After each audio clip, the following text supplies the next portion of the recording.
اليوم رجعت لكم فيديو جديد. طبعا الفكرة من هاي الفيديو فيديو مشتريات. طبعا هلقيت حبايب قلبي راح افرجيكم الاسعار كيف حاليا بغزة حاليا وقبل الحرب. طبعا هلقيت حبايب قلبي لا تنسوا تصلوا على النبي عليه افضل الصلاة والسلام. وتعالوا لنبدأ الفيديو حبايب قلبي انا وانتم. طبعا حبايب قلبي هلقيت هاي علبة الصلصة. هاي قبل كان سعرها 3 شيكل، حاليا هاي العلبة ب10 شيكل، ونوعيتها برضو مش منيحة كتير بس نوعا ما أحسن. وهلقيت حبايب قلبي ننتقل إلى سائل الجلي هاد. طبعا مثل ما أنتم عارفين قعدنا فترة طويلة فيش منظفات.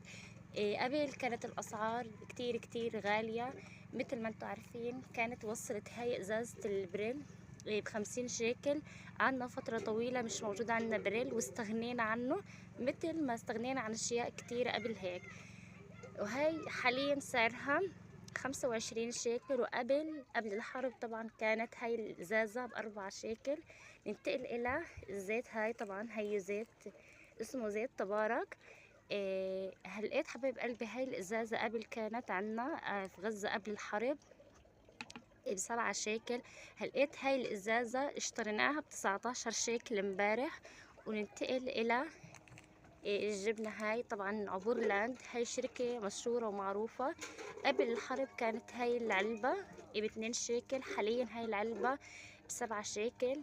الإنسان اللي حبايب قلبي اللي بيشتريها مرة واحدة بيقدرش يشتريها مرة تانية. إن شاء الله ربنا يفرجها علينا وعلى الجميع بإذن الله. دعواتكم لأن حبايب قلبي طول ما انتم تدعوا لنا والناس الحلوة تدعمنا وتشترك معنا ان شاء الله رح نوصل لهدفنا بإذن الله. وإن شاء الله رب العالمين راح يسهلها على عباده بإذن رب العالمين. ننتقل حبايب قلبي إلى الحلاوة. طبعا هاي الحلاوة صار لها فترة طويلة غالية. طبعا العلبة الأكبر من هاي بشوية حاليا 30 شيكل، بس هاي الأصغر شوية 20 شيكل. طبعا هاي حلاوة سرحان. مثل ما انتم شايفين معنا العبوة صغيرة مش كبيرة يعني كتير. قبل هاي العلبة كانت تقريبا ب3 شيكل هيك اشي، مش متأكدة برضو، بس يعني كان سعرها كتير منيح. بس حاليا مثل ما انتم عارفين اللي بيشتريها مرة واحدة يقدرش يشتريها مرة تانية. طبعا كن اجت على بالنا صرنا فترة طويلة مش موجود عندنا حلاوة، وقلنا خلاص بدنا نشتري واحدة. كتير منيح الحلاوة للفطور وكتير برضو مفيدة. هلقيت حبايب قلبي ننتقل إلى المنبهات. طبعا هذا كابتشينو مثل ما انتم عارفين. هلقيت هذا الكابتشينو كان الاثنين بشكل، يعني هدولت الباكتين لحظة فرجيكم. هدولت الباكتين كانوا بشكل 2. هلقيت حبايب قلبي الباكيت الواحد ب2 شيكل. شوفوا كيف كنا ولوين وصلنا وليات مرحلة. وننتقل إلى السكر. طبعا مثل ما انتم عارفين صرنا فترة طويلة بنعاني من أسعار السكر في غزة.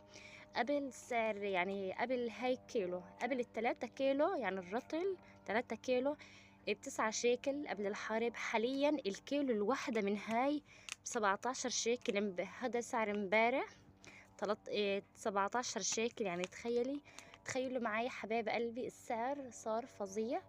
يعني العيلة بنقدرش نلحق. يعني أوقات بنشتري وأوقات كتير بنستغني عن الشاي.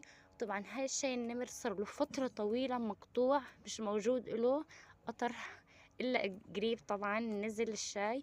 طبعا هاي أول ما نزل أنا اشتريته، أول ما نزل ب50 شيكل أنا اشتريته ب45 شيكل، بس كان معه كاسة.